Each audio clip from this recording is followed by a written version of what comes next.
Cartoon Network has had a long history ever since it was founded in 1992 and has created the childhoods of many children who were lucky enough to tune in, unintended, to the network.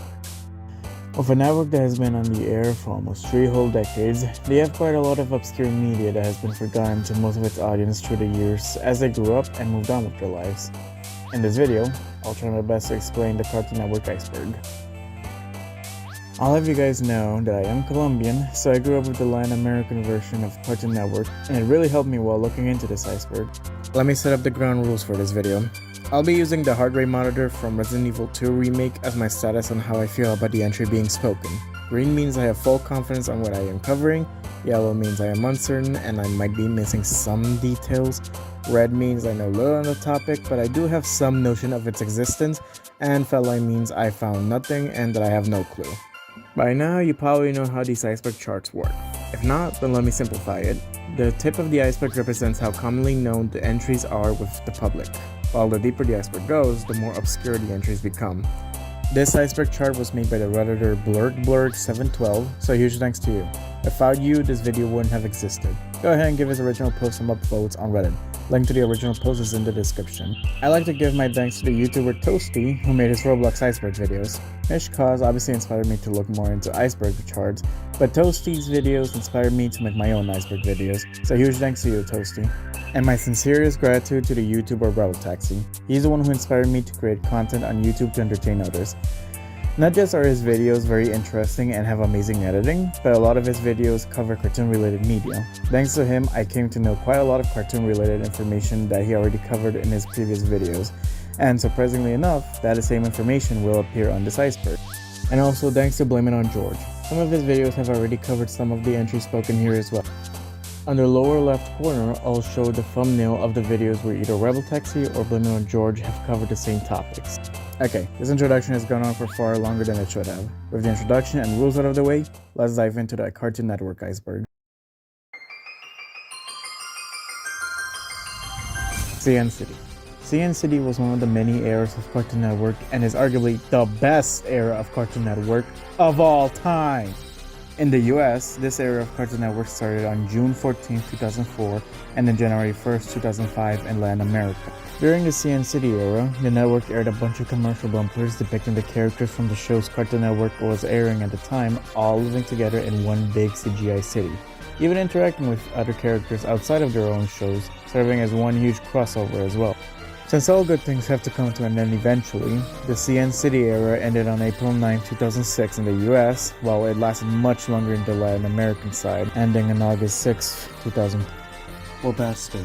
This was a student art film by Craig McCracken who was still studying in Cal Arts in 1992. This film actually serves as the very first appearance of the Powerpuff Girls, where in the film they were first called the Whoop-ass Girls, and instead of Chemical X being thrown into the concoction, it was a can of whoop-ass.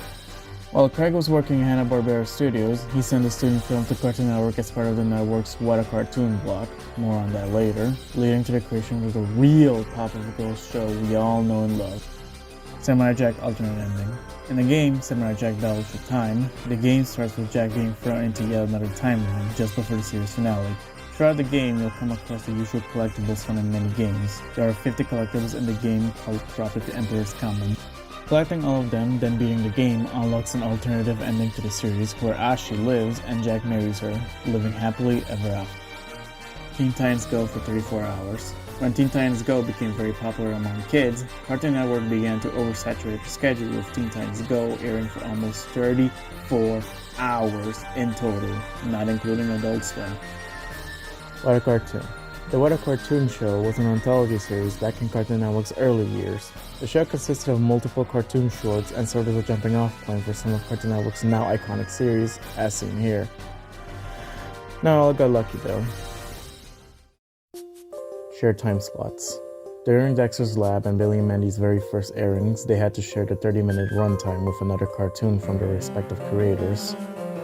For Dexter, it was Dial M for Monkey and the Justice Friends, while Billy and Mandy had Evil Con Carne, which was a G.I. Joe parody from the villain's perspective.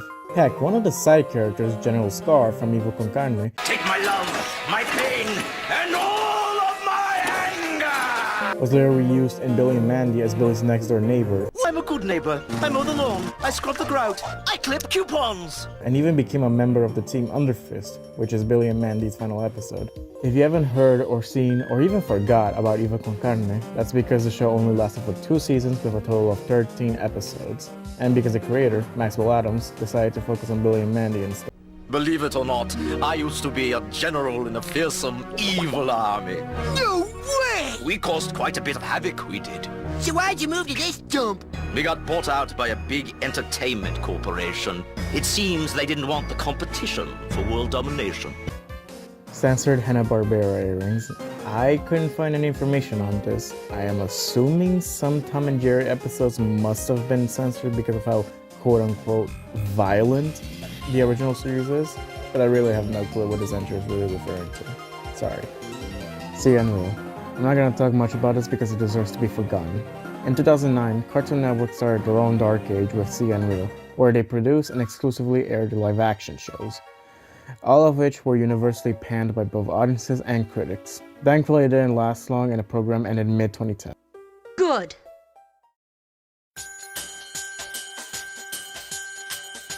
Adventure Time Apocalypse.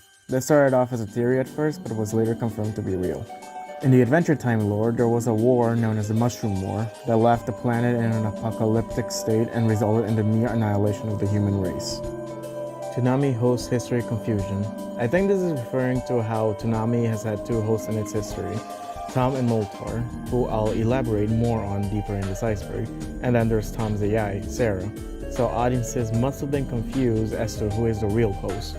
Or maybe the fans of Toonami are confused on Tom's history. I'm really sorry if this isn't accurate enough, I just couldn't pinpoint as to what the entry was really referring to. Australian censorship. Apparently Cartoon Network Australia censors their broadcasts. I'll focus on Adventure Time censorship because that's the one I found to be the most censored. Words like patoot, suck, rascals, nuts, freakin', and girlfriend were cut out, as well as references to any kind of romantic interest. Censorship can be really weird sometimes. 24 Hours of the Iron Giant. Yes, this really happened. In 2002, from the 2nd till the 3rd of July at 7 p.m., Cartoon Network aired the Iron Giant for approximately 16 times in a row. They repeated the same marathon in 2003 from the 28th till the 29th of November at the exact same hour. Cancelled theatrical films. Back in the early 2000s, after the huge success of the Rugrats theatrical movie, yes, I know the movie came out in 1998, I meant that this trend continued in the early 2000s. Nickelodeon decided to continue the trend they set by releasing other theatrical movies of their series, most notably the SpongeBob movie and the Rugrats sequel. Disney and Cartoon Network decided to jump into the bandwagon by giving their own shows a theatrical movie. Disney developed the most of these, while Cartoon Network only had one, the Powerpuff Girls origin movie. The movie barely made its budget back, so it wasn't as successful as Cartoon Network hoped it would be. After that, Cartoon Network stuck with TV movies instead of spending extra money going theatrical again. The only other Cartoon Network movies that went theatrical were the Aqua Teen Hunger Force movie, Teen Titans Go to the Movies, and Scoob. However, I didn't see any evidence leading to any cancelled Cartoon Network theatrical movies tied to any of their shows. If you want more information regarding as to why and how this trend died, I recommend watching Rebel Taxi's video covering the same topic. Silver Spooner was gay. In the episode Barbercore from Dial M for Monkey, there's a parody of the Silver Surfer. Here he's called the Silver Spooner, where he behaves extremely flamboyant and even has a gay voice. I guess you could interpret him as homosexual due to his behavior, voice, and mannerisms.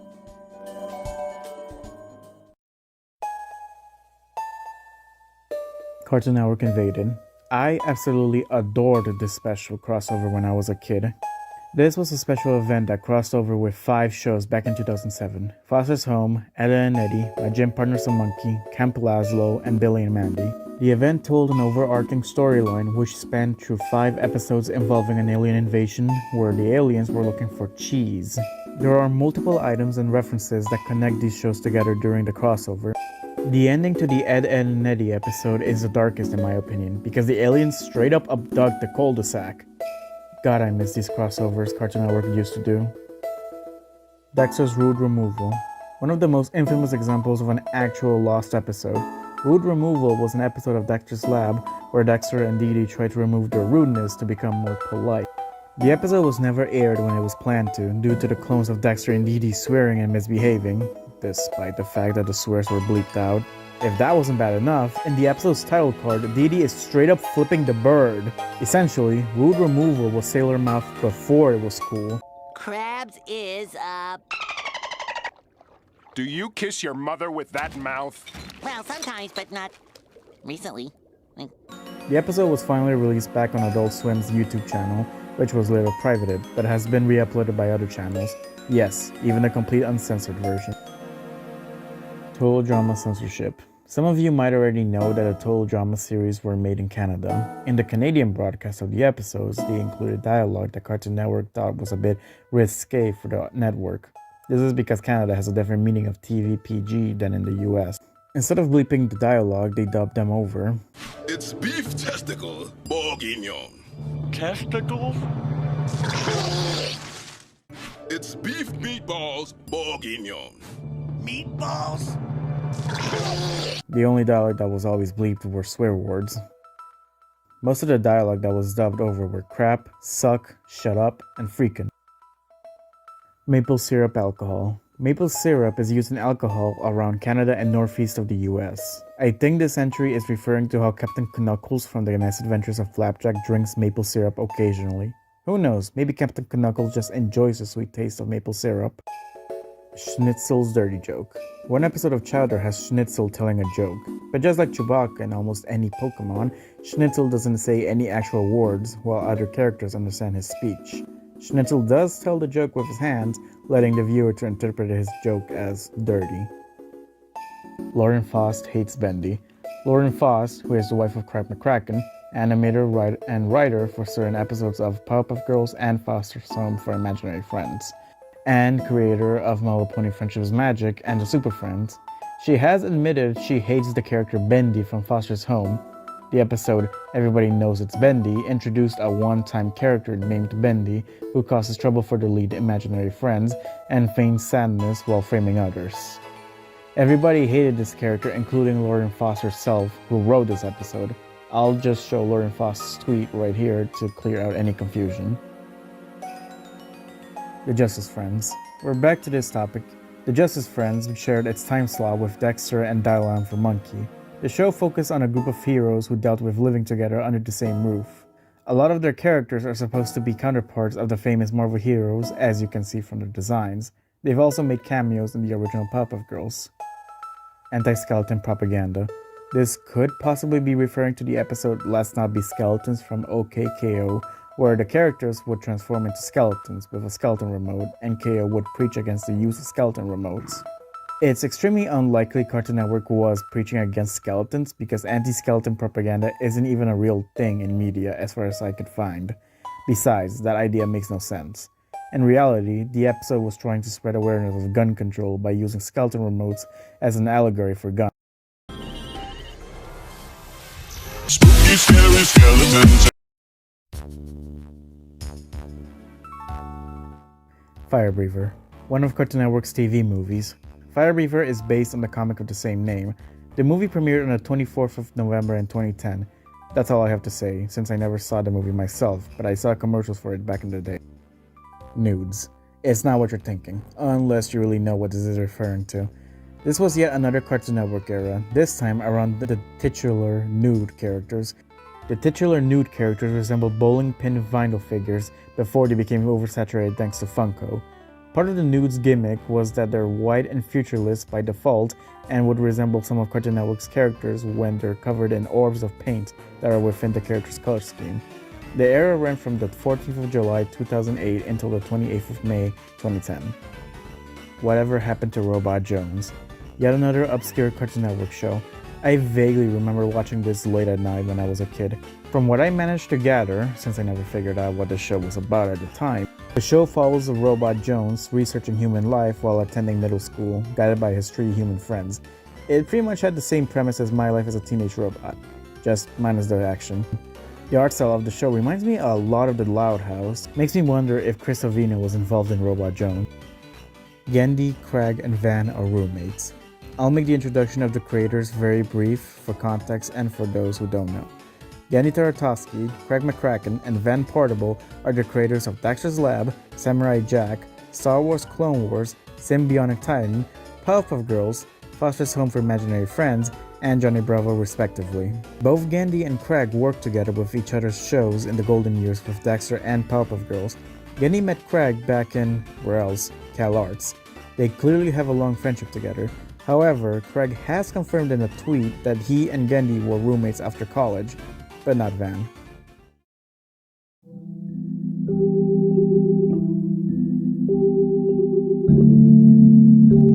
Har Har Thursday. This was a bluff from 2008 on Thursday nights that would air new episodes from its comedy shows. For me, I remember it being called Jaja Jueves. Grim is a slave. As we all know, Grim from Billy and Mandy was forced to be their best friend forever after losing a limbo contest. Yeah! And now you're our best friend forever! The duo even ask him to do their chores every now and then, unpaid no less, and they occasionally pick his bones apart. So yeah, slavery. Grim himself even outright said to Haas Delgado that he's enslaved by them. Those beasts! I'm their hostage. It's not all bad. Grim grows fond of the duo as the series goes on, and they even try to help him out from time to time. See Me, Feel Me, Know Me, the Powerpuff Girls semi-lost episode. If you haven't seen this episode, that's because it was banned in the US, but aired in other territories without issue. This is because Cartoon Network interpreted the metal beams in the destroyed Townsville as crucifixes, and one of the hippies looked like Jesus in their eyes. They were trying to avoid any religious allegories as many other companies would. The whole episode is sung as a rock opera similar to Pink Floyd's The Wall, so if you're interested in rock operas, definitely give it a look. Double D's hat. Double D from Ed, Edd and Eddy always wore his beanie no matter what, so of course everyone wondered what is he hiding underneath his beanie. There were 2 times in the series where his beanie was removed off screen, with Double D being too embarrassed to reveal what his head looks like. However, in the Flash game, Double D does throw his beanie in the air, revealing his hair, but who knows anymore. Captain Planet vs. AIDS. Very self-explanatory. The episode in question is called A Formula for Hate. Enough said. Kids Next Door vs. LeBron James. No, LeBron James didn't make an anime cameo in the show itself. This was similar to Space Jam, where animated characters stay animated while the humans stay live action while playing some basketball. There was a quick commercial bumper where the K&D challenged LeBron James to a basketball match. The K&D stacked on top of each other trying to block LeBron from scoring, but he just walks past them. I never saw this commercial back in the day, so this was an interesting find. I'll link it in the description. It's very cute actually. Gorillaz. Get ready for this, because this is a doozy. So Gorillaz is a British animated band consisting of Murdoch, 2D, Russell, and Noodle. Surprisingly enough, the band has an ongoing lore. The story of the band members are split into phases. Phase 1, Phase 2, Phase 3, Phase 4, Phase 5, and currently, Phase 6. Don't worry, I won't cover the entire story. I'll only focus on Phase 5. During the music video for Strobe Light, which took place in Phase 4, Murdoch can be seen interacting with someone else at the bar, who is later revealed to be a demon crime lord known as El Mierda, which means the shit in Spanish, and he framed Murdoch for smuggling and is later incarcerated. The band hired Ace, yes, that Ace, from the Gangrene Green Gang, from the Powerpuff Girls, Hey kid, watch out! Whoop, sorry! Whoop, sorry! Whoop, sorry! as Murdoch's replacement, and a temporary member of Gorillaz. Flintstones and Billy and Mandy. Fred Flintstone made a cameo in one episode of Billy and Mandy when Billy had him as his class presentation. Fred Flintstone isn't the only Hanna-Barbera character to make a cameo. The Mystery Gang, Scooby-Doo himself, Yogi Bear and Boo Boo, and outside of Hanna-Barbera, there was even a Powerpuff Girls reference in one episode, and number 3 in Big Boogie's Adventure, which aired before the Kids Next Door crossover. Uncle Grandpa is Jesus. I'm gonna be honest, I never watched Uncle Grandpa, so the only thing I know is that this is a joke entry. I do know that Uncle Grandpa has powers. That's all I have. Pizza Steve is naked. Another Uncle Grandpa character. Yeah, obviously he's naked because he's a pizza without clothes. Enough said. Sunday Pants. Another attempt for an animated anthology series for Cartoon Network. This time it aired on Sunday nights. Apparently it aired around 2005 and was cancelled in 2006, but I remember it aired much later around 2009 or 2010, around here in the Latin American side. Exclusive Latin American shows. The only ones I could find were 31 Minutos, 31 minutes, which was exclusive to Chile, so no, I never saw it. Now son, don't touch that cactus. A ver, Cactus, quédate quieto un momento. You're dead to me. Mr. Trans from Colombia, my country, and Otra Semana en Cartoon, another week on cartoon. Kitty Bobo. Kitty Bobo was a failed pilot which was part of the Big Pick, where audiences were allowed to vote for which pilot would become a series, which is where Billy and Mandy, Evil Con Carne, Robot Jones, and the Kids Next Door got their start. The pilot followed the titular character bragging about his new cellular phone to his friends, all while living in an urban setting. I'd recommend watching the pilot on YouTube. Kitty Bobo lost to the Kids Next Door, so it's really up to you whether or not it was a good thing Kitty Bobo lost. However, Cartoon Network had ordered a second pilot for the series. This isn't confirmed or anything, but I personally think that maybe some of the executives liked the pilot enough to give the show a second shot. Unfortunately, it was never finished. The creator, Megan Dunn, made a Kickstarter for another pilot called Chloe and the Stars, which unfortunately also failed. One of the backer rewards was the storyboards of the second pilot for Kitty Bobo if one were to pledge $75. There were only 3 backers who have pledged for this, and it was eventually posted on the internet. I'll leave a link for the storyboards in the description. I feel really bad for Megan Dunn. She unfortunately failed to serialize 2 of her projects. I hope she eventually finds success someday. I admit, I really like the setting of Kitty Bobo, but hey, at least we have Agretsuko. Johnny Bravo goes to Bollywood. A few years after Johnny Bravo's ending, there was a continuation TV special for India around 2011. Van Partible and most of the original voice actors reprised their roles for the English dub of the hour-long special. In case you're wondering as to why the special was made in the first place, it's because the show became pretty popular over in India, and so Cartoon Network wanted to capitalize on that popularity, which is why the special takes place in India. I do remember seeing the commercials for it, but I never watched it. Just didn't really interest me at the time. Frankie is an imaginary friend. This is a popular fan theory from Foster's Home for Imaginary Friends. Basically, the theory says that Madame Foster's imaginary friend is Frankie, who is supposedly a younger version of herself because they both wear similar clothing. It was debunked by Craig McCracken on a tweet of his where he revealed that both Madame Foster and Frankie are actual humans. Tickle You, Cartoon Network's short-lived preschool program, similar to how Nickelodeon has Nick Jr. The block only lasted for 2 years anyways because Playhouse Disney and Nick Jr. were more popular and had more programs. Feedback Theme Plagiarism. Feedback is one of Ben Tennyson's many alien transformations from the Omnitrix, who was introduced in the Omniverse incarnation of the series. He has his own theme and all, but I couldn't find anything relating to plagiarism. Moltar was the original host. Moltar is one of Space Ghost's many enemies from the original Space Ghost show from 1966. When the Toonami anime block was first broadcasted, Moltar served as the block's first host, voiced by the late C. Martin Croker, until the 10th of July, 1999. When Tom replaced him as Toonami's permanent host, with the creators redesigning him as the years went on. When Moltar's voice actor passed away in 2016, Toonami paid tribute to C. Martin Croker by having Moltar go back to his home planet. Well, fare thee well, buddy. May your oven stay forever lit.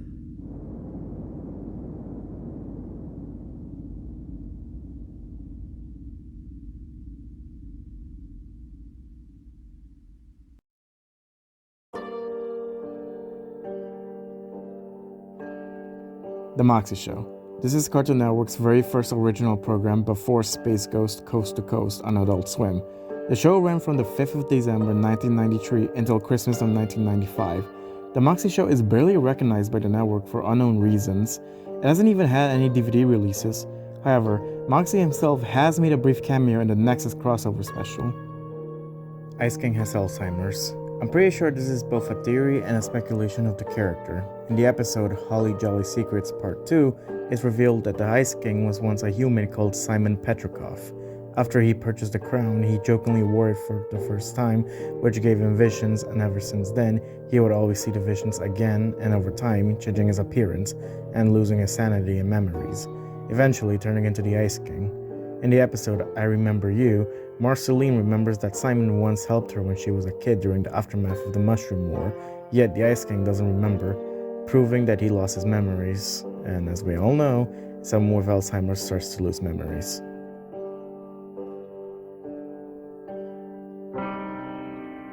Roger Rabbit ripoff. This might be referring to that old and deserved to be forgotten movie, Reanimated, and its follow-up show, Out of Jimmy's Head, both of which received negative receptions.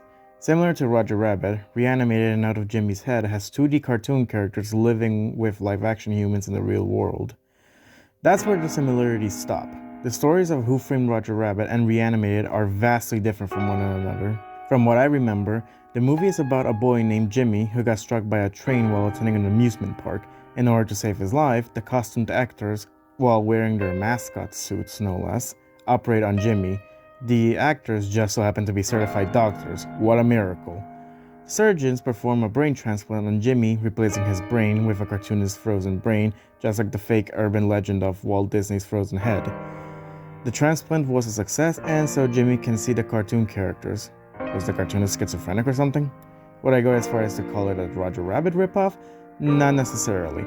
Heck, if the only reason why it's considered a Roger Rabbit ripoff is just because they use the same concept of having 2D characters interacting with a live-action world, then you might as well call Space Jam a Roger Rabbit ripoff. The Downer. This is the name of an episode from The Amazing World of Gumball, where Gumball wished for his family to leave him in peace as the Wattersons and the rest of Elmore all disappear. The creator of the show, Ben Bocled, said that the episode had a different story, which was supposedly too dark, according to him, and so it had to be rewritten the way it is today. Neither the original script nor the storyboards have resurfaced as of yet. Uncredited Flash game developers. If you had a working computer back in the day, then you'd know that Cartoon Network's website published Flash games based on one of their show's episodes. Most of these Flash games don't even credit their developers.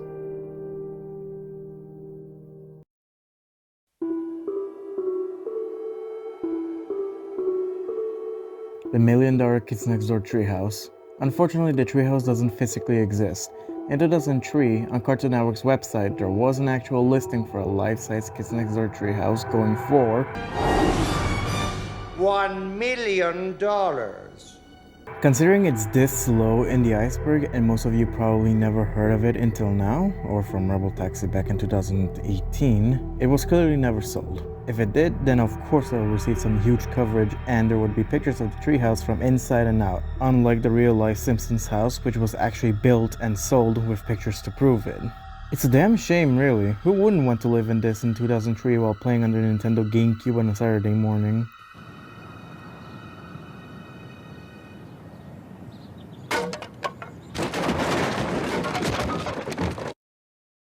Cartoon Network invaded Nickelodeon. On the 8th of April 2004, Nickelodeon aired a promo where Double D, Johnny Bravo, IR Baboon, and Buttercup broke the fourth wall and promoted Cartoon Fridays, a really cool marketing stunt by basically invading a competitive network, Cartoon Institute.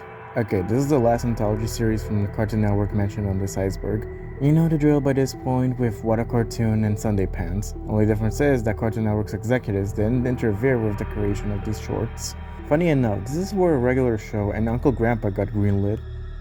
Anti-MTV jokes. Couldn't find any proof if these jokes existed in any form on the network. Regular show Acid Trip. Just like how Billy and Mandy had its inception be a student film back in the 90s, Regular Show was first conceived when J.G. Quintel made a student film in 2006 titled 2 in the AM PM, which followed two clerks working in a gas station at, you guessed it, 2 a.m. At one point, one of the clerks offers the other some candy which has marijuana in it, and they both start to hallucinate. One resembles Mordecai and the other Benson. Both of the clerks' voice actors would later reprise their roles for a Regular Show. Though, to be fair, the entry did say acid trip, and marijuana clearly isn't acid, so most likely than not, it's referring to the Mississippi Queen segment, in which case the entry should be higher in the iceberg, but I digress. Elmore is the Matrix. Elmore is the town of the Amazing World of Gumball, which also serves as the main setting of the show. The Matrix from the movie of the same name is a simulation. I didn't find anything that could connect these two together. Fred isn't a natural blonde. Apparently there was a live-action TV movie Scooby-Doo prequel back in 2009 which had a different cast. Fred over here has black hair instead of blonde, so there's that. This could be referencing to a deleted scene from the 2002 James Gunn movie where Fred was revealed to have dyed his hair blonde. Guess the prequel really does tie into the movie in some way.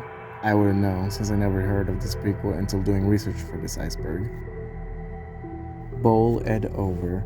I am not pronouncing the title wrong. Bowl Ed Over is an Ed and Eddie bowling and flash game that became lost media for a while. It wasn't available for free on the website unlike the other iconic flash games. Instead, it was part of Cartoon Network's now defunct Power Play Games. Basically, they were flash games you had to pay to play with the benefit of playing them even without an internet connection. As the years went on, Power Play games went defunct, taking their games down with them, including Bullet over. Eventually, the game has resurfaced on the internet thanks to the Wayback Machine, a website that archives previous versions of website domains, and the help of other individuals making the game available for download and playable for the public.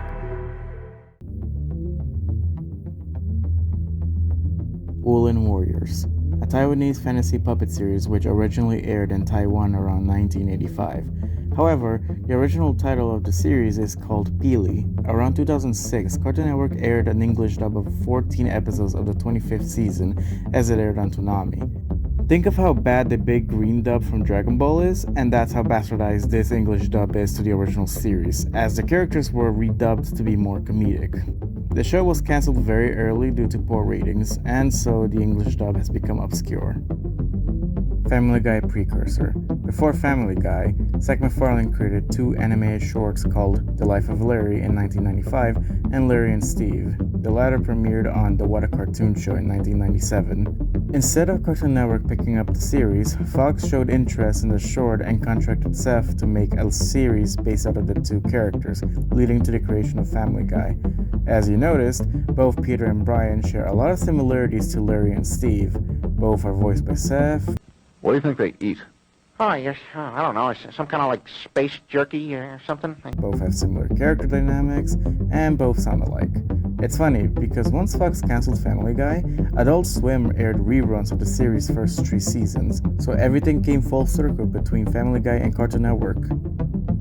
Jim Henson collaboration. Jim Henson was a puppeteer who created The Muppets and Fraggle Rock, as well as directing the Dark Crystal movie and Labyrinth, all of which included his puppeteering skills. In 1958, he co-founded Muppets Incorporated, which would later become into the Jim Henson Company. I couldn't find any projects the network and Jim Henson had worked on together, unfortunately. Middle of Nowhere, New Mexico. Courage the Cowardly Dog's intro states that him, Eustace, and Muriel, in the middle of nowhere. which is based off of a real house that has a very striking resemblance to Courage's house. The real house is situated in True for Consequences, New Mexico. JBVO. Cartoon Network had 2 cartoon talk shows, Space Ghost Coast to Coast and JBVO, which was a spin-off of Johnny Bravo, hosted by Johnny Bravo. JBVO featured Johnny answering questions from fans and even answering fan mail. The program ran from April 2nd, 2000 until its cancellation in the summer of 2001. Cartoon Network hasn't re-aired any episodes from the program, meeting the same fate as The Moxie Show. Tom Dies. No, not Tom Cat. Instead, we're focusing on the Toonami Operation module. Toonami isn't just Cartoon Network's anime block. The showrunners give Toonami a story during commercial breaks while the block is running. After replacing Moltar, Tom has been redesigned over the years. The very first version of Tom, known as Tom 1, was killed during Toonami's first total immersion event, titled The Intruder. Corrupted Power Tower broadcast. One of regular show's episodes, titled The Power Tower, was first broadcasted with a corrupted call scheme, which looks awful. There was never an official response from JG Quintel or Cartoon Network as to why the broadcast had corrupted the call scheme. Ed and Eddie are dead. I'm not gonna go in detail towards the theory because it's a lot, but this used to be a popular theory / creepypasta back in the day. Basically, the theory goes that all the kids from the cul-de-sac died in different eras. The cul-de-sac is purgatory or limbo, and the Canker Sisters are demons who torment the souls of Ed and Eddie. The entry shouldn't be positioned this deep into the iceberg because it was really popular among creepypasta readers. I personally don't believe in this theory, however. Cyborg isn't a teenager. In the OG Teen Titans show, the Titans are meant to be around the ages of 14 and 18, with Beast Boy being the youngest due to his slightly childish behavior, and most fans agree that Cyborg is the oldest in the group because he looks like the oldest compared to the others. I couldn't find too much information on this, but yeah, I agree that Cyborg could be at least a young adult. Meguzi. This was basically the midday version of Toonami, and instead of anime, they aired 2 French animated action shows, such as Code Lyoko and Totally Spies, along with many of Cartoon Network's shows, and the 2003 Teenage Mutant Ninja Turtles show. Just like Toonami, the block had CG anime interstitials focusing on a little girl showing these deep-sea alien creatures inside of a spaceship, the shows they aired during the block. The girl is wearing either Bruce Lee's yellow outfit from Enter the Dragon or the bride's motorcycle suit from Kill Bill Volume 1. Take your pick. The block aired on weekdays between 5 p.m. till 7 p.m. starting on the 19th of April 2004 until the 1st of June 2007.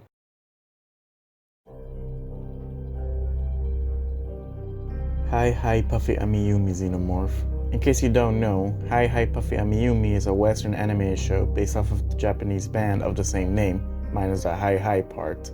Aside from this show, you might recognize them for singing and composing the OG Teen Titans theme song. Just like the Rugrats, Hi Hi Puffy Amiyumi also has storyboard jams. A storyboard jam is a storyboard drawing in which the production crew of a cartoon would pass it around and finish drawing the jam to let off steam during the production. In most cases, the storyboard jams portray the characters performing some not safe for work actions. In this case, the chestburster and the Xenomorph's acid blood appear in the storyboard jams. Ted Turner ironically contributed to overpopulation. Cartoon Network is owned by the company Turner Broadcasting Systems, which is owned by Ted Turner. Ted is also known for creating Captain Planet and the Planeteers. One of the show's episodes called Population Bomb tackled the problem of overpopulation, which is extremely ironic coming from Ted Turner because he has 5 kids even before the episode's launch. 1123 Wilson Way. This is the address of Madame Foster's home for imaginary friends, as seen on Frankie's driver's license and confirmed by another tweet by Crack McCracken. Problem Solver Seizures. Sorry to remind you guys that this show existed. So this show was heavily panned by everyone for its hideous character designs and extremely bright color palettes. I couldn't find any actual reports about people suffering seizures from watching the show, but seeing how bright the colors are, it's not hard to imagine this could cause seizures for epileptics. Johnny Johnny.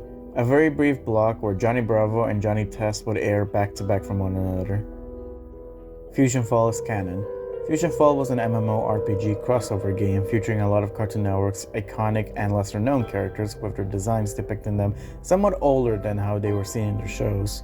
All of which look cool, just not Finn the Human. Oh my god! What's wrong with your face? There wasn't any evidence that I could find proving that Fusion Fall is canon to the Cartoon Network lore. But hey, one can believe. Especially with the many crossover episodes and events the network used to make back in the day. Babies Come from New Jersey. This is part of the Kids Next Door lore. I'll just play the clip here because this is all the context you need. Wait a second. That's preposterous. Babies don't come from New Jersey. They come from Philadelphia.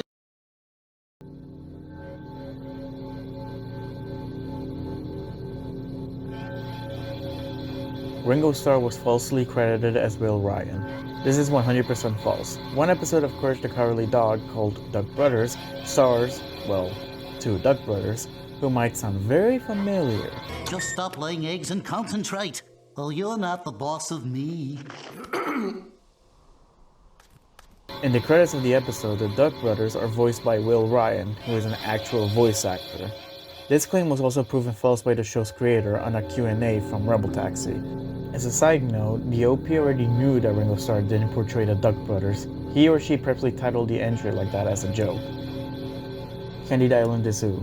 Candide Island is the destination Captain Knuckles and Flapjack wish to arrive in from the misadventures of Flapjack.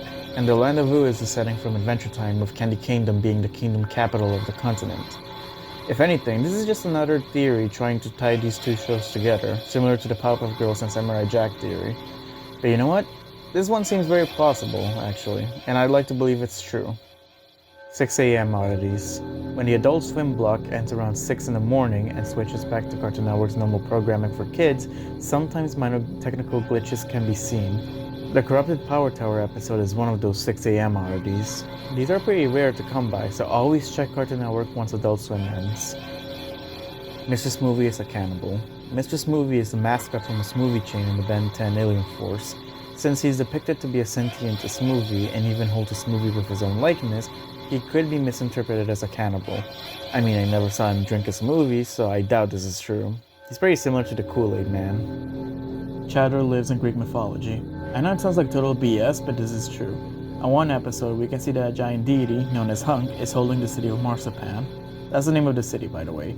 Hunk is very clearly a reference to the Greek god Atlas, who bears the world under his shoulders, but that's pretty much it. No other Greek god made a cameo in the show. Speaking of world bearers, there's the Cosmic Turtle and the World Elephants. So who is truly carrying the world?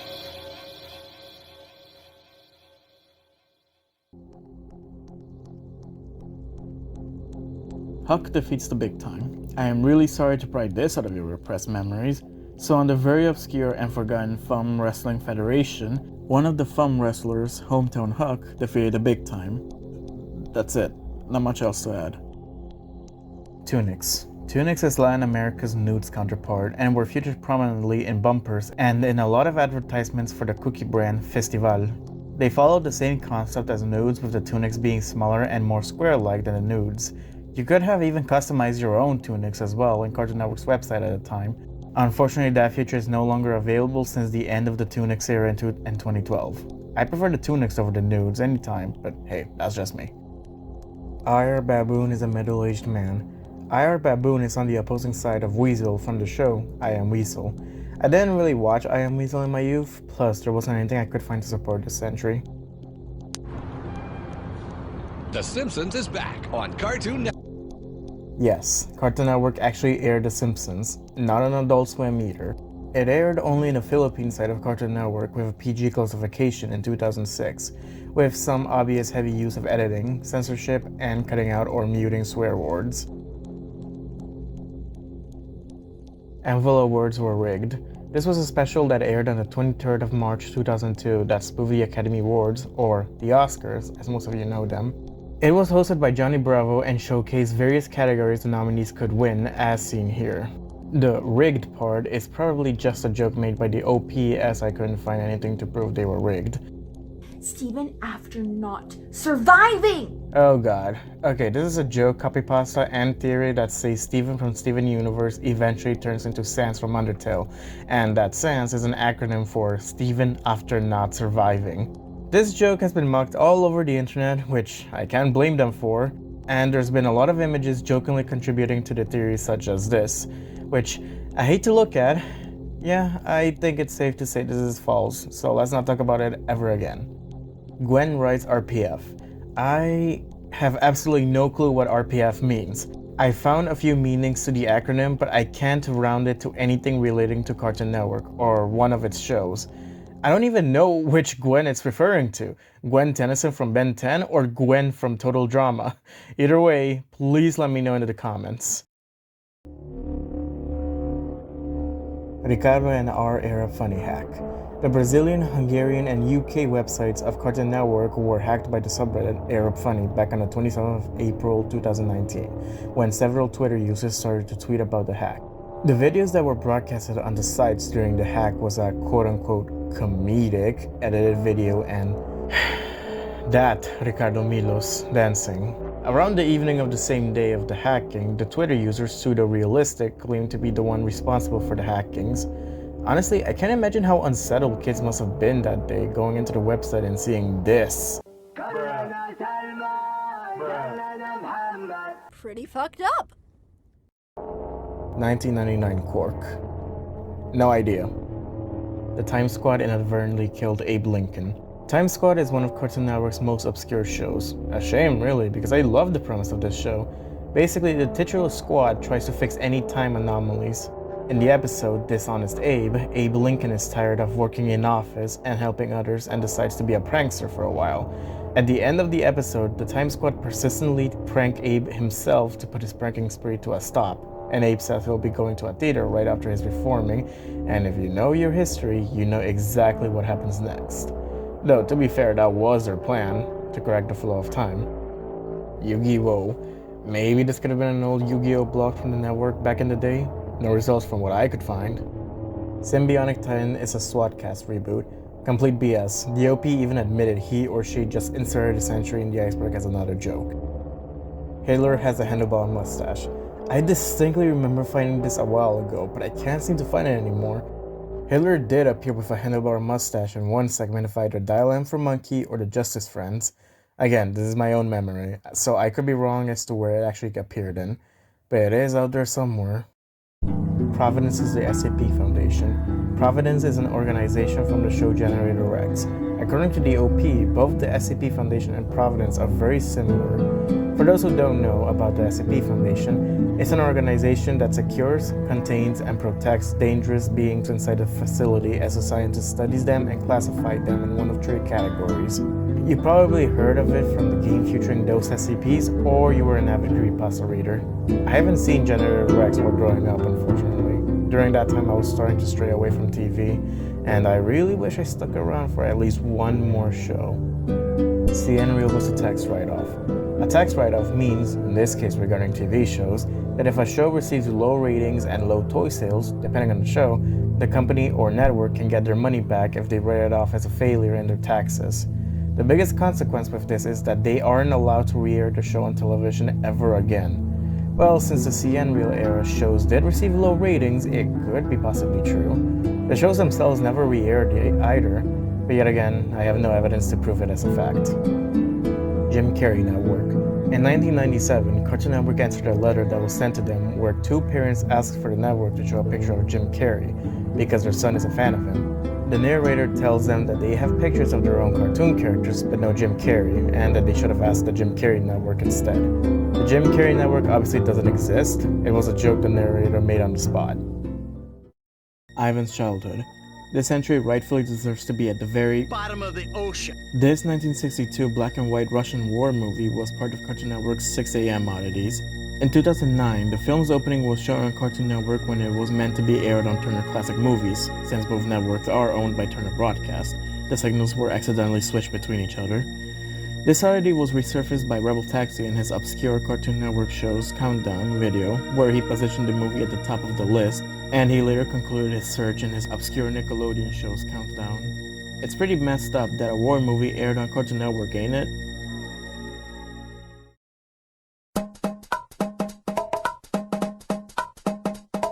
Oh, hello there. So, what's next for this channel, some of you guys might be asking?